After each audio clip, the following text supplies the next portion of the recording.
हास्य कलाकार अभिनेता सागर कारंडेची 61 लाखांची फसवणूक झाल्याचं वृत्त समोर आले। इंस्टाग्राम पेज लाईक पैसे मिळतील असं अमिष सागरला दाखवण्यात आलं होतं, मात्र स्वतः सागरने हे वृत्त फेटाळले। पाहूया।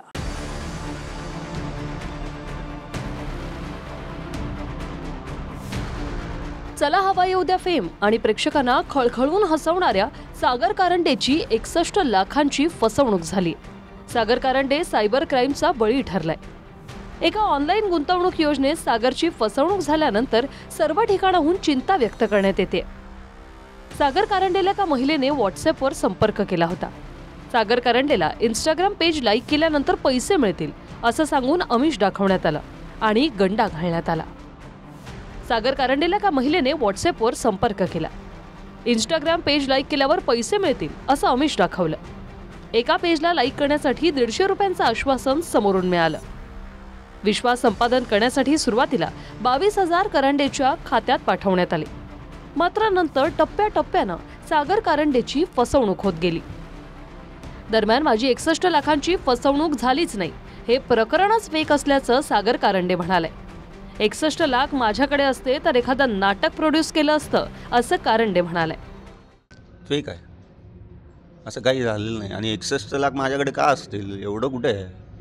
61 लाख म्हणजे खूप मोठी, मी कशाला बाकीच्या गोष्टी, मी नाटक प्रोड्यूस केलं असतं एखादं, काय नाही, फेक आहे ते। माध्यमांमधून आपला फोटो आणि या बातम्या चालवल्या जात आहे, तर ही माहिती कुठून बाहेर आली याबाबत आपण तपास घेणार? हो, आता मुंबईला गेल्यावर ते करेनच, पोलीस स्टेशनला जाऊन ते करेनच, अब्रू नुकसानीचा दावा पण करेन मी। तो मी नव्हेच असं म्हणत सागर कारंडेनं वृत्त फेटाळलं, मात्र बातमी आली आणि सर्वत्र वाऱ्यासारखी पसरली। त्यामुळे मराठमोळा हास्य कलाकार सागर कारंडेला नक्की 61 लाखांचा गंडा बसला की नाही असा सवाल उपस्थित होतोय। उमेश पारिक, TV9 मराठी।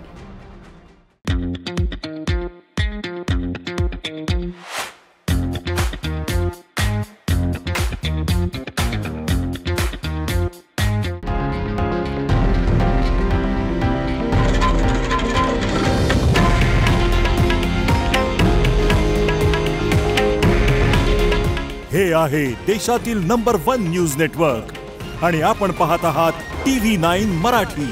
काळजी तुमची, हित महाराष्ट्राचं।